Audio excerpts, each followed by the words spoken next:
first, congratulations, 25 years. Did you think when you started 25 years ago you would still be here 25 years later? I can't speak for you. I don't know that I ever imagined that we would be sitting here together 25 years later in the roles that we are now in. It's a lifetime. It is a lifetime, and who, when they're in their 20s, or 30s. Or 30s in your case, 20s in mine, but very close. Uh-huh. Still, I don't think we think that far ahead. There's too many other life changes that take place that could alter the course of one's career. So yeah, no, I never thought that we would be sitting here as seniors together. Yeah. I mean, I think part of it is also there's sort of the standard process that people go through, certainly in the rabbinate and cantorate, and models of what has been out there in terms of people going to a large congregation as assistant rabbi and assistant cantor, and then moving to something else, and then perhaps moving to something else. And I feel really blessed that I've been able to be in one place, because I think that's a unique experience, not just for us, but also our families. But also, I think I've learned a tremendous amount by being in the same place and Absolutely. being afforded opportunities to grow. And I think it's allowed us to get to know the congregation in a different way, that people who are moving on every 4 or 5 years, they don't have the longevity of relationships that we have. And I think for me, also coming in as the first assistant cantor ever at Washington Hebrew, I think no one really knew what to do with me and what would be my portfolio. So I certainly didn't think that I would, stay for 25 years and slowly make my way into the senior cantor position, because I think there was still some question about what my position when I first came on was really going to be. Were you the first female? So And Joey, I guess? So we were not the first female rabbis. So the 3 years directly before we arrived, Debbie Kays, now Debbie Bravo, was the first female assistant rabbi here at Washington Hebrew Congregation. So they had one woman in 150 years, and then when she left, 3 women came It was an in. onslaught. And really, I mean, our clergy team was 3 women and 3 men, and it changed. It really changed in so many different ways, and also made it. It's not a big deal. It's not. This is who we are. This is there is a.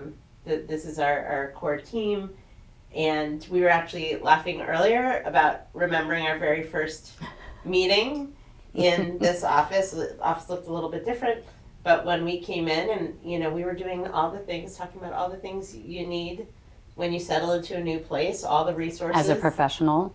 Right. Yes. And as a professional woman, it might have been a little Exactly. bit different than for our male colleagues. Yes.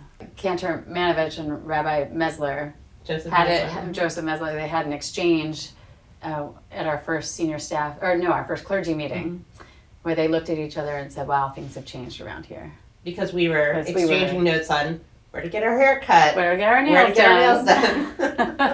The important things about Right. being a female professional. and Exactly. Expectations. There were expectations because there were 3 of us and we were all of a sudden half of the clergy team. There was a very concerted effort on the part of Rabbi Lustig and Susan Hannenbaum, who at the time was executive director, to make sure it was still very professional. I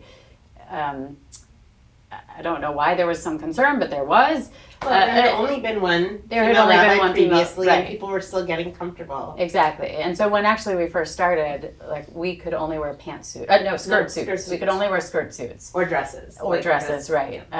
There was no Skirt pants. dress. It was not skirt dresses. It was Like either a suit dress. A suit dress, yeah. Yeah, either suit dress or skirt suits. And I would say after the first year or 2, we finally made our way into pantsuits. But it took a while. But not on the bima. But never on the bima. Never on the bima. That was only during the week when there were very limited interactions with congregants. Although we were wearing robes on the bima, We but it were. was still, we could not wear pants on the bima, No, even with the robes. Right, exactly, exactly.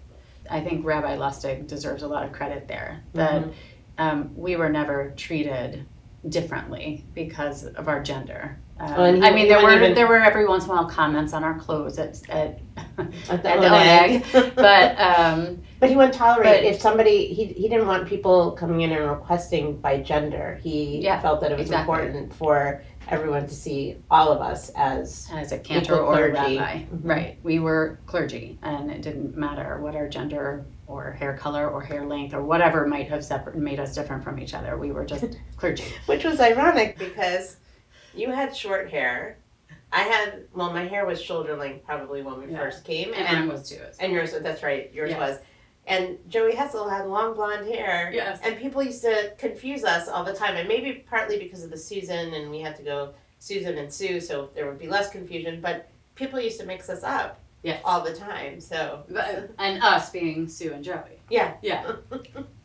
What else was different back, 25 years ago, other than, sort of the gender differences? What, sort of community-wise, congregation-wise, was different here in 2001?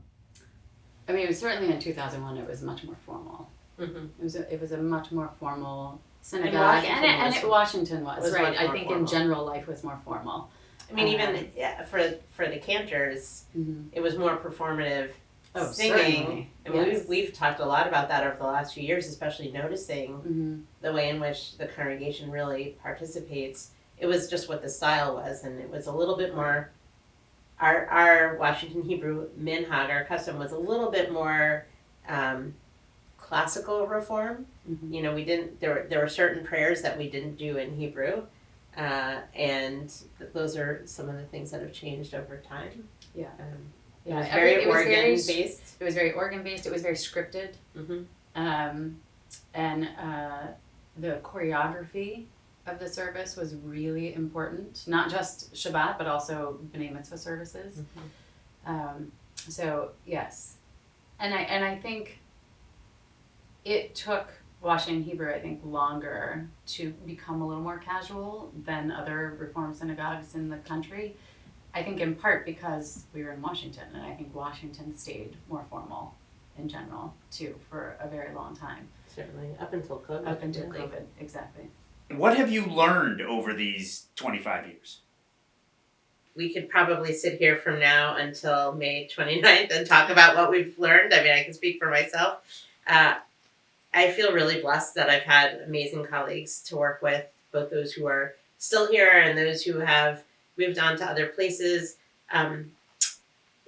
We've been really fortunate and blessed to have colleagues who are incredibly talented, who each have brought something unique. And I think in that process of collaborating, working together, I think one of the things that that has been really important to me is to recognize that, and there's a beautiful Talmudic quote about this, but about learning from everyone, learning from each person with whom we work, and not just the clergy, but other colleagues as well, in thinking about providing what our congregants want, need, and things that are going to fulfill us, both professionally but also personally. I know that I've said often, and I certainly remember saying this during my interview at Washington Hebrew, that that when we were coming out of rabbinical school, Michael and I were looking for a congregation that we would want to join if we were not both rabbis, and being able to find a place in a community where we could raise our family. When we got here, Isabel was 10 months old when we arrived to begin work in June of 2001. She was actually 7 or 8 months old when we were interviewing, and we've done that. And watching in the ways in which Washington Hebrew has evolved, certainly professionally, being able to try and do different things. And I know you've done the same. I'll let you speak to that. But it's really about that growth and the encouragement to try new things, to not just stay within areas that we're comfortable, but to be able to push those boundaries and grow and evolve as clergy. Yeah. I think one of the most gratifying things, especially over the last maybe decade and a half, is watching Washington Hebrew really become a home to our families. I think clergy families hold a very special place and particular place in a congregation. It's very much a fishbowl for them. And it's something that we chose for ourselves. Our families didn't necessarily choose it. And so it doesn't necessarily come easily, nor is it welcome sometimes. But I think the way Washington Hebrew has evolved over the last decade, especially, I know for my kids and my husband especially, Washington Hebrew has become a second home. It's very comforting. They enjoy being here,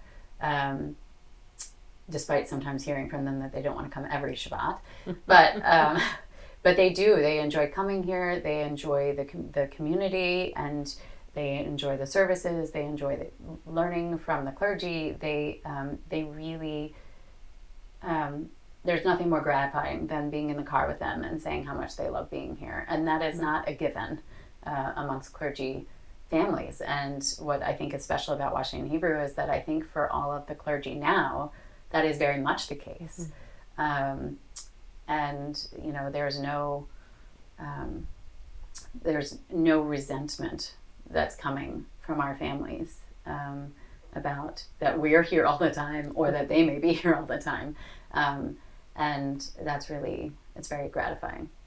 It's actually a nice change that sometimes I will get the question, oh, are you on the Bima on Shabbat on Friday night? And if I say no, there's some disappointment. Exactly.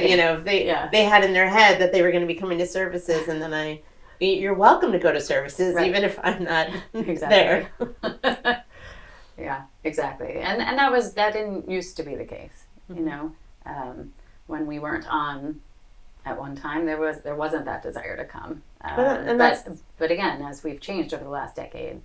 Right. And that's something that I think a key thing that's changed is both the style of worship and that took a long time because we engaged with our colleagues over maybe a decade in a worship initiative to think about and try different things and experiment and bring in new prayer books and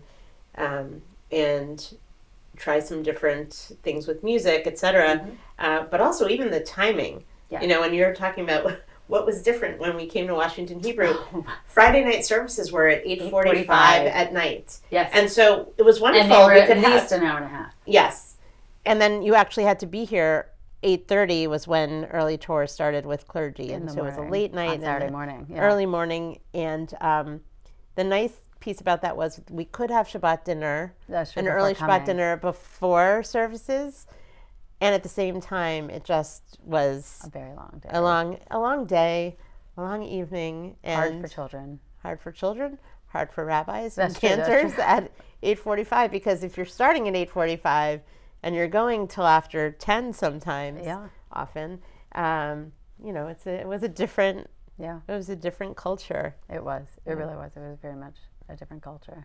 Yeah. And we slowly changed the service times. Came down in increments. Yes, and then we tried some different times, and then we got feedback, and ultimately we landed where we are with everything that surrounds the pre-neg and the oneg. Exactly. But it took a long time to get there. It did. Yeah. And it's not just the service itself, but I think everything surrounding the service as well, that I think has very much changed our family's desires to be here. How do you think that you guys' roles as women and mothers may have played a part in changing the culture here? It's a good question. I'm not sure if it was because we were mothers, although it's possible. I mean, I will say I was the first clergy person to actually have a baby. Others, it was their spouse. And so that was a sort of a change that I think created a more expansive view of how we could look out for each other's families and ensuring that we as an institution could could be supportive in all the different ways that anyone might need. But in terms of the timing, I don't know that it was because we were mothers. Yeah. I don't think know it if was the changes really stemmed from our gender as more from our nature, if that makes sense. I think, and the kind of we camaraderie are- and conversations right, we had as colleagues. Exactly. I think we are just more apt to work in consort with others, and so the clergy team today works very differently than it did when we first started. It's a very communal effort. We are one team, and we very much much more collaborative. Exactly, and that's just, I think, our nature in general. I don't know that it stems from our gender. And part of that, I think, is also both internally with the clergy and our and staff, and also with congregants, and creating more opportunities for, I don't know if I would call it empowerment, but really the conversation and hearing. I think it's much more our nature to say, we're thinking of doing this. We should, run it up the flagpole, so to speak, and talk to others to see what they would want without just assuming this is what would work. So we did that. We've done that for a while. We've over the 25 years. It's not just us, but others we've worked with, including our senior clergy partners we worked with for many years. But really being able to think about, if we're rethinking Tot Shabbat, for example, and when we were revamping and re-envisioning what that might look like, having conversations with the families who actually were experiencing it beyond clergy families, but going directly to people to see, does this timing work? Do we do dinner before? Do we do dinner after? What do people want? I think it's making sure that not just if you build it, they will come, but really have them build it with us and create something that they want to be part of. And I think that's something that we have really tried to do with everything. Mm-hmm. Absolutely. Yeah. And, I don't, I think what Washington Hebrew today does not only stem from us. And I think that that's important, right? Sue mentioned the worship initiative. That started when we were not seniors. Well before. In fact, exactly. We went with Rabbi Lustig. We went up to work with other congregations and look at what they were doing and learn from their experience of transforming worship, and then really to think about how we could bring those elements here and make sure that it was authentic to who we are as a community and a congregation. Exactly. So, there was certainly a path of change going on for Washington Hebrew, and we've certainly taken that and run. I'm thinking of one of the beautiful melodies that Cantor Misha Manovich often would sing, and I know you've sung it together, is Standing on the Shoulders. Right. And the idea that we do stand on the shoulders of those who came before us. In heels. That's what I was about to add. So it's a little different. But still, we learned a tremendous amount. And not just by observing. I think that's one of the things that was really beneficial. I know it was for me, but also witnessing and observing, experiencing it by your side. Yeah. I think the way in which our senior colleagues really brought us in and gave us opportunities to grow and modeled for us, but also allowed us to be authentically ourselves and grow into, and be able to think about different ways that we could grow into our roles. Absolutely. And I think that because we started together and because we've been through the entire transition since 2001, I think that we have a trust that because we both understand where Washington Hebrew came from, and we have a very healthy respect for the traditions that Washington Hebrew and the history that we hold here. And so I think that we feel responsible for it to some extent, which doesn't mean we can't change. No, it's but just thinking about exactly. And I think because we both hold that, I think that there's a a layer of trust, a foundation of trust that that we didn't have to build when we became seniors, because we both knew the other held the same respect. Right. Yep. Yeah.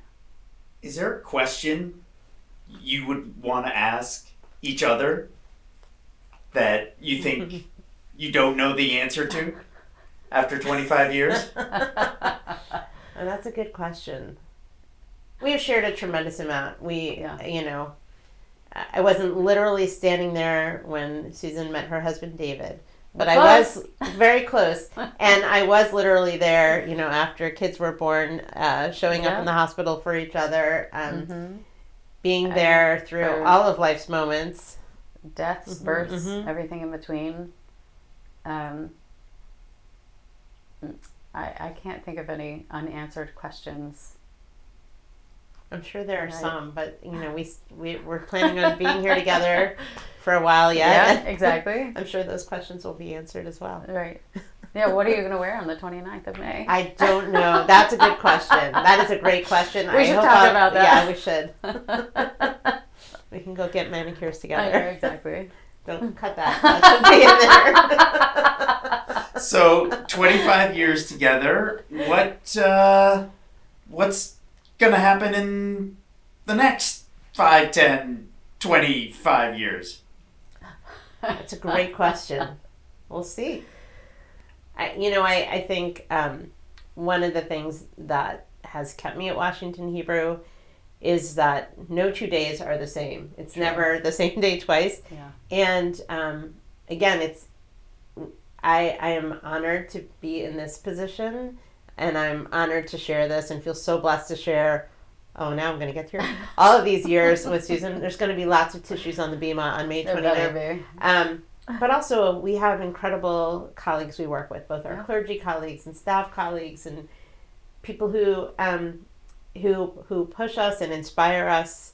It certainly pushed me and inspired me to continue to grow. And so, looking ahead, who knows? I mean, I think there are lots of great opportunities still, and we have things we're working on, even literally as we speak.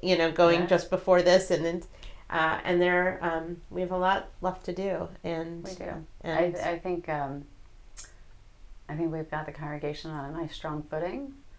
And one thing that is true about Washington Hebrew in general, and the two of us, is we don't sit on our laurels. Right? We're always looking to see how can we do things better or different that would be more meaningful. And so there will be change, but it will be rooted in the path that we've been taking, and it'll be rooted in our history and rooted in rising. Look at that. Is there one thing you can point to that you're most proud of? gosh, I think for me it's worship. I think the transition in our worship is very rewarding, to see the community join together to raise their voices in prayer. I mean, it's very powerful. And I 100% agree with that. And an added piece of that is what happens before and after. I used to watch people come in. I might have somebody who, whether a conversion student or a potential new member, someone I knew come into services, and somebody could come in to the building and come in and sit in the chapel or the sanctuary, participate in the service, and then leave at the end of the service in the evening or the morning. And someone could do that and never have spoken to another human being aside from participating in the service and responsive readings and things like that, but not connecting. And that's been something that's been really important to me, is that we create community, and it's not just about the clergy. It's never about us. It can never be just about us. It has to be about people connecting with others, and we've created something really special, both within the service itself, within worship, and what happens before and after, that we've also brought into other aspects, to our Mondays at Macomb, to other programming, so that people are really connecting with one another and finding community and and feeling seen and valued. and valued. Yeah. Mm-hmm. And we're not the only ones doing that, and Right. that's the beauty. I'm Right. really incredibly proud of that. Is that we have so many members who are taking that on as part of their role and understand that's what it means to be part of our congregation, to be part of Washington Hebrew, to be part of this community Right. means that you are responsible for the community and helping others to feel connected as well. Anything else I haven't asked that you want to tell people other than come on May 29th? Well, we hope that people will come on May 29th. We do. Again, it's not about us. We know we're part of that celebration, but really it's a reflection of all of our relationships and the community we share. And we want people to come because over time we've built incredible relationships. Some people we see often, some we might not see as often as we used to, but they're still part of our story and our journey, and they're part of Washington Hebrew. Yes. Always part of the Washington Hebrew family, and Yeah. And we still value them. And also that it's a privilege. This is to be in this position, to be at Washington Hebrew, to have been here for so long. It's a privilege that, just a privilege, a gift. it really is a gift and a blessing. Mm-hmm.